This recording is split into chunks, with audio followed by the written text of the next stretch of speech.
Welcome back to ShopDog-Garage. This is going to be a multi-part series of an unfortunate event. This is the red 35th anniversary 2002 Camaro that Diesel and Pixie have been driving forever and ever and ever. And yeah, it didn't quite make it here. It almost made it here. They came to get the dog sled to take to Springfield for the long weekend. And unfortunately, this car made it to Forest Lake and lost the clutch. And unlike with the rocket ship when that happened to me, Kevin shut it down and got a tow truck. So hopefully his transmission's still in good shape. At first we had assumed it was going to be the master because it's a pretty common failure on these, but we popped the hydraulic line off and then bam, suddenly had pressure, which tells you that it's the slave that isn't working correctly. Conveniently, I have one of the masters right here. So this is the end we popped off, and you can see they seal. Well, with that end popped off the transmission, you know, we drive it, boom, lots of pressure. Hook it back to the transmission. Yeah, it's pretty spongy. So that tells us the slave cylinder is the problem. So both of them are going to get replaced because unfortunately the transmission has to come out to do the slave cylinder because it's concentric and rides over the input shaft. You know, it's just a standard hydraulic release. So I imagine our good friends at Tick Performance are about to get a little bit more money. I went through several of the GM style masters when mine failed, and eventually I did splurge and buy the Tick Master and haven't had a problem since. There's no way I'm going to be able to show it to you. It's in such a terrible location. And that's even on this car. It's in such a terrible location. But it sits right up there beneath the brake booster. It's, like I said, it's not the best spot, but it's where it needs to be. So if he's going to do all this work, might as well go ahead and get the parts that are going to last. They love this car. They're not interested in getting rid of it anytime soon. So while the tranny's out, we'll check the clutch and the flywheel and the rear main, see if anything else needs done. Already told him to go ahead and order the master and the slave. Don't really want to arbitrarily just order anything else until we know we need it, because this is just a driver. It is only a little under 400 horsepower. It's not worth dumping a bunch of money in it for a bunch of performance parts that aren't being used. So welcome to this project. Alright, this really isn't going to be a how-to video, but I'll show some steps along the way. It's been a while since I've done one. So on both sides of the console, we're going to have a bolt up front, just 10 millimeter. Inside, we're going to have to pull all of that out. There's a couple bolts in there. There's some 7 millimeters and some 10 millimeters. There's some under the ashtray. We're going to have to pop all of this up. And I'll show you the little trick with the shifter in just a few minutes. The other thing is, this is a T-top car. I think I'm going to pop the roof off real quick. Give myself a little more light and room. Alright, slowly getting everything removed, and just so you remember, the little toll coin thing, it does come out.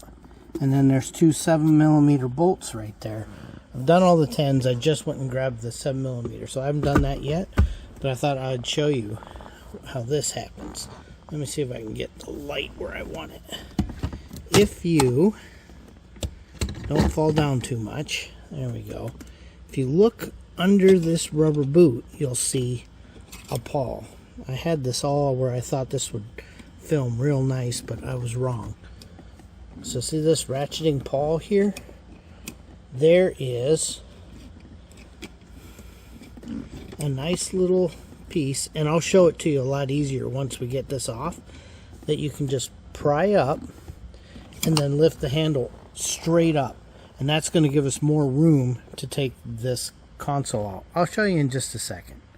Okay, so see, she's straight up and down now. I'll show it to you, like I said, in just a minute. Let me get these two 7 millimeters out, then we'll lift this up And do note, oh yeah, and this carefully pries up. You gotta get that out of the way. But do note there's a couple wire harnesses that you're gonna have to unclip as this comes up. Okay, the first section is off. And now we're gonna have to lift the main section out. You could almost get away with it, but you got 2 bolts that would just be a nightmare, and 1 screw. So we've got the inner bezel off. And now the other portion's out, which also had 1 more for the cigarette lighter. So then the next thing we're gonna do, and we don't have to take the handle off, but you see this fume seal dust boot thing here? That comes off, and then there'll be 6 bolts holding the shifter down. So let's get at that. Okay, we've got all the bolts out. There's that, and the shifter's down there. It was just easier to get the shifter out of my way. So let me hop back up. Oh, and while I was up here, I went ahead and popped the connector off the skip shift. And then, should be as simple as getting under here and breaking the seal. This transmission is definitely been out. You can tell because of this. See the RTV hanging out? So it's definitely been out. Somebody RTV'd the bejesus out of it. So I'm going to pry on this for a little while. And just make sure you keep stuff out of there. Also, this is that pawl we were talking about. So see, we're much higher than we normally would be because we skipped it ahead.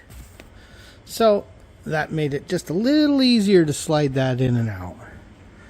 Let's see. So I think I'm going to go ahead and pop the clutch retainer off for the master, and then we'll pick the car up. Okay, to get the lower retainer off so that we can get in here, we took out 2 screws and 2 push nuts, and then 2 Phillips headed screws here. And before we get too crazy, we're going to see what's going on here. I may just tape this up because I think it'll be out of my way enough to do what I want to do. But we'll be right back. Okay, just picking the car up. Let's take a quick peek. Oh, I'm going to probably want it a little higher. But you can see that's where I had pulled that. You can see I got a zip tie I got to pull here. And I believe there's a clip because that master's going to come out. And then there's an awful lot that still has to come out on this. But you can see it's no different than anything else. I'm just trying to decide if the exhaust, we may get away with not pulling the exhaust, although we may pull those O2s. We will see. They're very expensive. Well, it could have gone worse, but obviously the pan that was catching the fluid, it overflowed.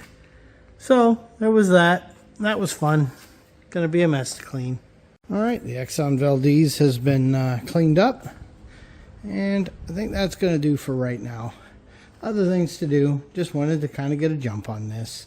So we'll be back in a bit. Through the miracle of non-sequential filming, I am back on the O2. We're going to make sure, or at least the plan is to make sure he doesn't actually need a clutch or anything like that. If you recall, we made a giant mess, but it's cleaned up and we will continue. It's kind of where we're at. A little less paint in here. And I remember why I still have this master cylinder. This was the last one I bought of the GM style before I bought the Tick to go in this one. And I don't know if we can actually see it or not. Oh yeah, I can see it good enough. But you'll see way down under the brake booster there, that's the Tick master cylinder. So that ought to be fun. It wasn't fun to do in this car where I can actually see it. I can't even imagine it's going to be fun in this car where there's no chance on earth that I can see it. So let's continue. Remembering where I was, I think I've got to unhook a bunch of electrical from around the transmission, get the drive shaft out, and I don't think I actually have to pull the exhaust. I think we clear. So it's just this cross member. And of course that's where some of the exhaust is hung, but that's just 2 bolts, no big deal there. And obviously this isn't going to go anywhere. It's got this stiffener plate. Yeah, so we'll get some stuff unplugged and unhooked, get some things out of the way, and then I think I'm going to separate the trans from the bell housing. I think that's the direction we're going to go. Sometimes it's better to take the bell housing, sometimes it's better to take the trans.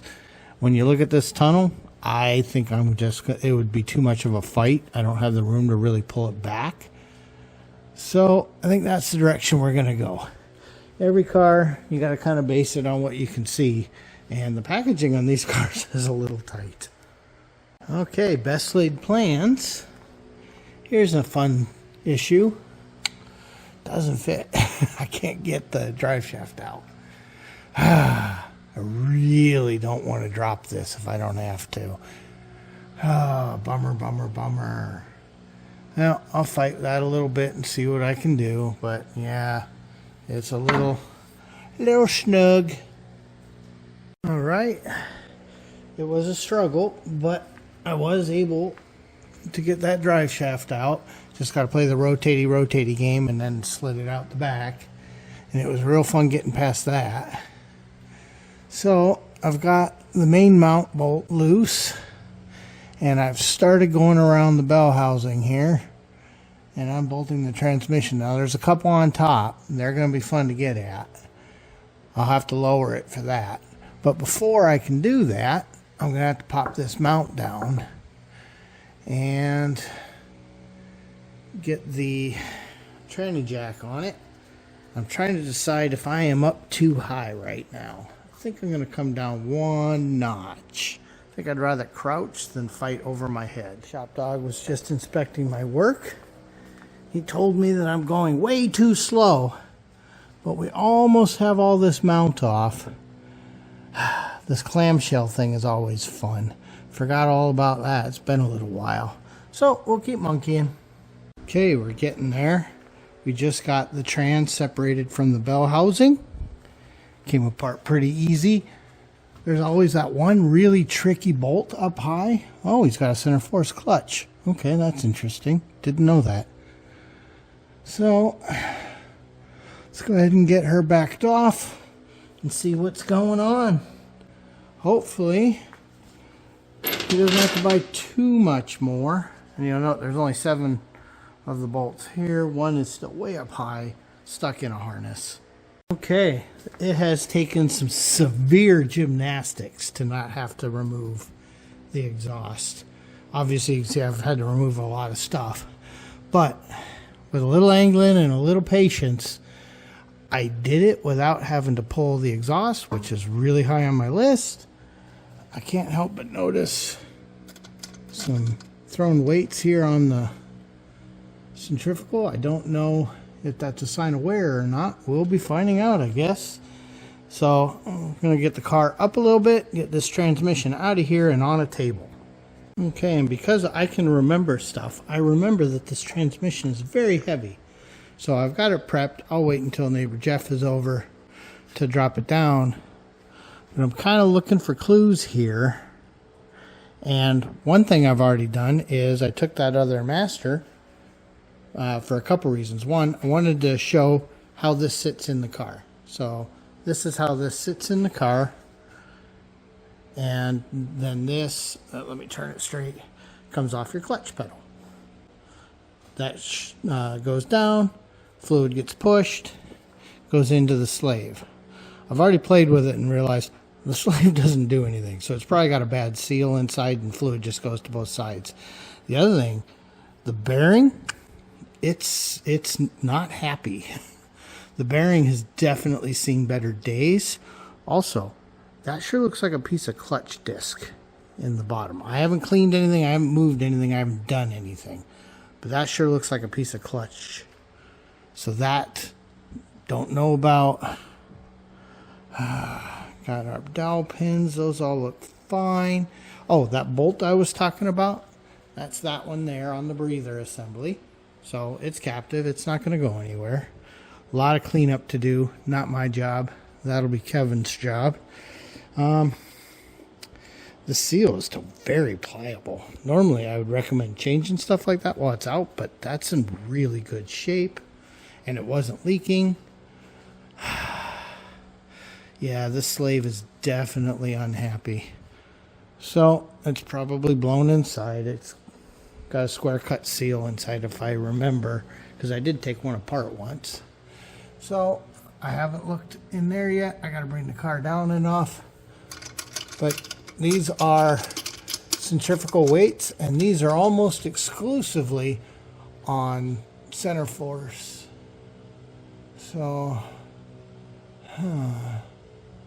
yeah, let's go ahead and bring the car down, get the bell housing off. That's usually a fight. There's these two metal dowels that go in that are usually just an absolute nightmare to get at. The engine block is aluminum. This housing is aluminum. Those dowel pins are steel and they expand. So sometimes this is an absolute fight. It's a big part of why I wanted to bring it down as two pieces and not all at once. Literally, that's one of the biggest problems, is just fighting those two dowels. The plot is definitely getting thicker and thicker. You see there's debris there. That's because this bell housing is full of giant chunks of friction. Now, is that because the last time the clutch was changed, somebody was lazy? I doubt that. I got a feeling once I pull this, we're going to find a lot of missing clutch. We also definitely have a little bit of fluid here. So, problem is the rear main on these is a nightmare. So, we'll see what we see here. Oh, yeah, put my clutch tool in to hold the disc. Yeah. Let's see. There seems to be a part number on here too, so we'll be able to get that info. Who knows how long this has been here. Oh, I'm going to answer a question for you. Okay, first off, notice the chowdering here.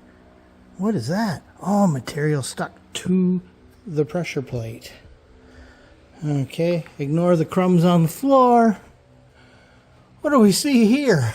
The whole back side is chowdered. So when I pull that disc, all this material's coming with it. Oh wow, that got so hot it welded to itself. That piece was welded to it. So, we may have generated a bunch of heat and actually took out the slave. Either which way, hopefully the transmission's in good shape. I guess I should experiment with that.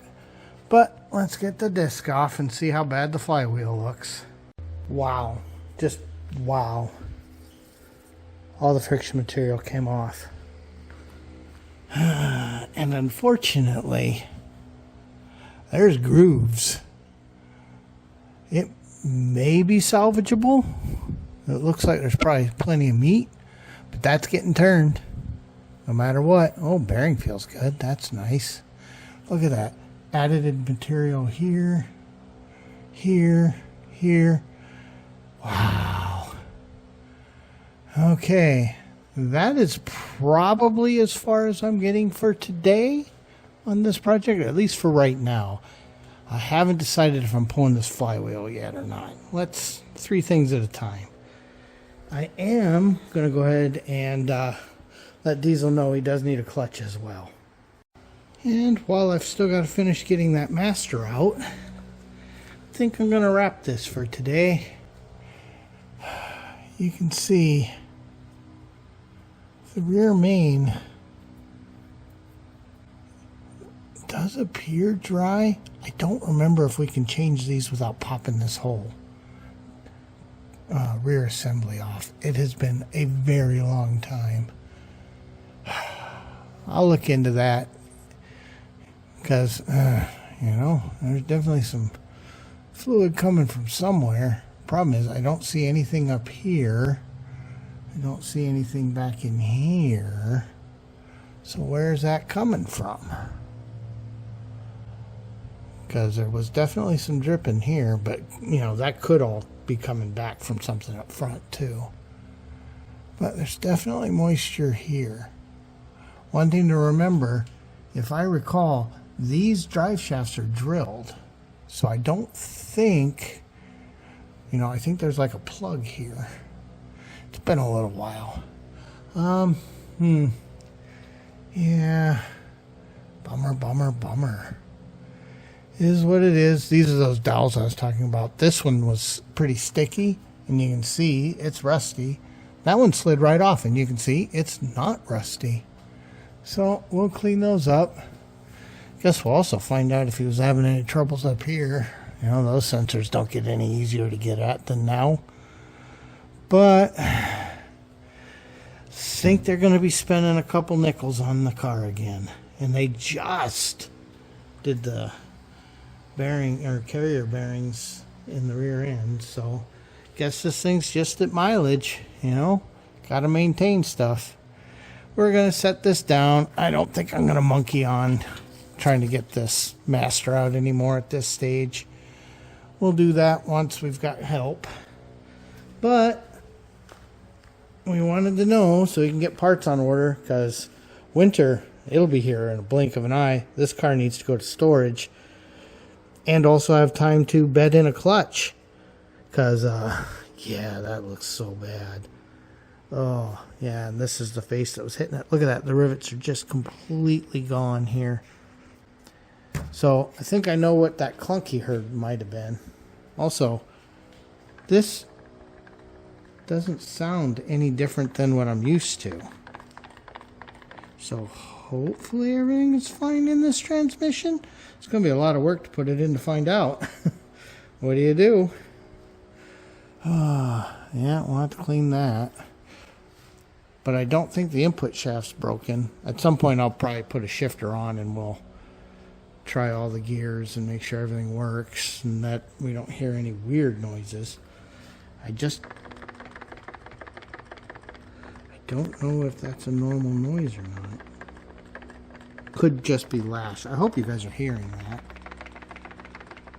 But we'll get there. Bummer. Anyway, so that's this project started. Was not expected. And luckily, they happened to be bringing it here to get the dog sled, and it broke pretty close to my house and not somewhere on Power Tour where it very recently was. So, thanks for watching. Please like, comment, and subscribe.